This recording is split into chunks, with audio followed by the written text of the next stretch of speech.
Dear children, today we will learn how to write an appreciation.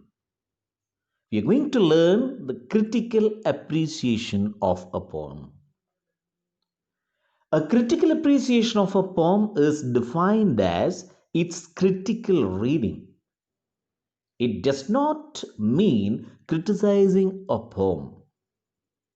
A critical appreciation helps a better understanding of the poem.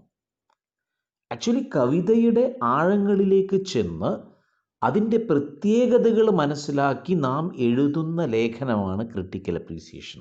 അതല്ലാതെ കവിതയെ പൊളിച്ചെടുക്കലല്ല, ഒരു വിമർശനമല്ല. വിമർശനാത്മക പഠനം എന്നാണ് critical appreciation കൊണ്ട് ഉദ്ദേശിക്കുന്നത്. A critical appreciation very clearly tells you how the poem impressed you. What elements keep it different from other poems you have read? You are writing what impressions you got after reading the poem. ഈ കവിത നിരവധി ആവർത്തി വായിച്ചു കഴിയുമ്പോൾ നമ്മുടെ മനസ്സിൽ തോന്നുന്ന കാര്യങ്ങളാണ് നാം എഴുതുന്നത്, ആ കവിതയെക്കുറിച്ചുള്ള അഭിപ്രായം. It is your own ideas, നിങ്ങളുടെ സ്വന്തം ആശയങ്ങളാണ്. അപ്പോൾ എങ്ങനെയാണ് ക്രിട്ടിക്കൽ അപ്രീസിയേഷൻ എഴുതേണ്ടത്? How to write it? There are several steps in writing a critical appreciation. The most important step in it is to read it more than twice or thrice. അങ്ങനെയാണ്, 3-4 തവണ വായിക്കാം. Read the poem more than once to get a clear idea of what the poet is trying to say.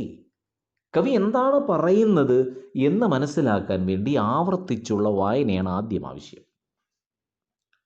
Second step is that look up the difficult or unusual words used by the poet. You can use your dictionary, no doubt. പിന്നീട് അതിലുള്ള വ്യത്യസ്തമായ വാക്കുകൾ, വായിച്ച് ശീലിച്ചിട്ടില്ലാത്ത വാക്കുകൾ, പരിചയമില്ലാത്ത വാക്കുകൾ, അവയെ കണ്ടെത്തുക, പ്രയോഗങ്ങളെ മനസ്സിലാക്കുക. And the third step is to find the rhyming words, if any. എല്ലാ കവിതയിലും അത് ഉണ്ടാവണമെന്നില്ല. റൈമിംഗ് വേർഡ്സ് ഉണ്ടെങ്കിൽ ആ റൈമിംഗ് വേർഡ്സ് കണ്ടെത്തണം. Identify the rhyming words and also rhyme scheme.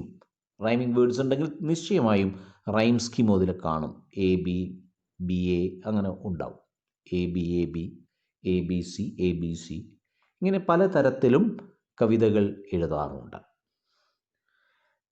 Next step is to identify the speaker of the poem. Who is the speaker? ആരാണ് കവിതയിൽ സംസാരിക്കുന്നത്? ആരിലൂടെയാണ് കവി തൻ്റെ ആശയങ്ങൾ പ്രകടമാക്കുന്നത്? Identify the speaker of the poem.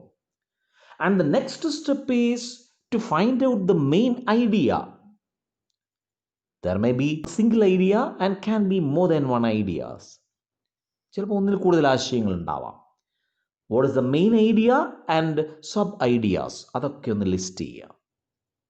And the next step is to identify the context of the poem, in which situation the poem is written. കവിതയുടെ context മനസ്സിലാക്കലാണ് അടുത്തത്. And then you have to observe the language used by the poet in terms of figure of speech, imagery, etc.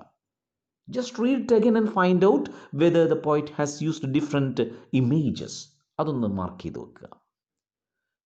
എവിടെയെങ്കിലും figure of speeches വന്നിട്ടുണ്ടോ? Simile, metaphor, personification, oxymoron, ഇങ്ങനെ hyperbole, അങ്ങനെയുള്ള figure of speech use ചെയ്തിട്ടുണ്ടോ? Then identify the setting of the poem, കവിതയുടെ പശ്ചാത്തലം. And then you can write your own personal reflections. What you felt after reading the poem. Okay, what you feel, what is your idea, what is your opinion? ആ കവിതയെക്കുറിച്ച് നിങ്ങളുടെ ഒരു ലഘുവായൊരു അഭിപ്രായം. Then note how the poem ends. അതിൻ്റെ ഫൈനലിലേക്ക് എത്തുമ്പോൾ കവിത എങ്ങനെയാണ് അവസാനിക്കുന്നത്? Is it ending with a positive tone or A negative tone? Optimistic or pessimistic? What is the mood off the poet? That also should be mentioned very beautifully. So first you read the title. There will be something hidden in the title. Even the title is very important. Now you read the title, get an idea of the genre in which the poem comes. അതേത് കവിതാ ശാഖയിൽ വരുന്നു? There will be different types of poems. Odd ഉണ്ടാവും, elegy ഉണ്ടാവും, ബാലിഡ്, lyric, sonnet. അപ്പോൾ ഇങ്ങനെ പല രീതിയിലുള്ള കവിതകളുണ്ട്. അതിൽ ഏതിൽ വരുന്നു എന്നുള്ളത് കൂടി ശ്രദ്ധിക്കുക. And the subject matter, what is the subject matter? Okay, try to find it out. And the craft used by the poet, how is the craft different from other poets? Did you notice anything striking in the poem?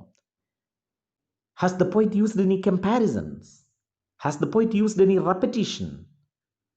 Has he used any visual images, spatial visual images, auditory images, tactile images, olfactory images? ഇതൊക്കെ ഉപയോഗിച്ചിട്ടുണ്ടോ കണ്ടെത്തണം. And the tone of the poem is also very important. What is the attitude of the poet? അപ്പോൾ ഇതൊക്കെ വന്ന ഒരു എഴുത്തായിരിക്കും ഏറ്റവും നല്ലൊരു critical appreciation. And you know the beauty of the poem lies in the selection of words. Diction is the most important part in writing poetry. Are there any innovations in the poem? കവിതയിൽ കവിയുടേതായ ചില കണ്ടെത്തലുകൾ ഉണ്ടായിട്ടുണ്ടോ? Are the words apt and the most suitable to the occasion? കവി ഉപയോഗിച്ചിരിക്കുന്ന പദങ്ങൾ ആ സന്ദർഭത്തോട് ഏറ്റവും ചേർന്ന് നിൽക്കുന്ന പദങ്ങളാണോ? ഇതൊക്കെ നമ്മുടെ ക്രിട്ടിക്കൽ അപ്രീസിയേഷനിൽ വരാം. Do they set the mood and the emotional rapport of the reader? That is also to be considered. This is the way a poem is analyzed. Then you organize these ideas in the correct order. You have a very good critical appreciation in your hand. Okay, you got the idea? Make use of it. Thank you very much.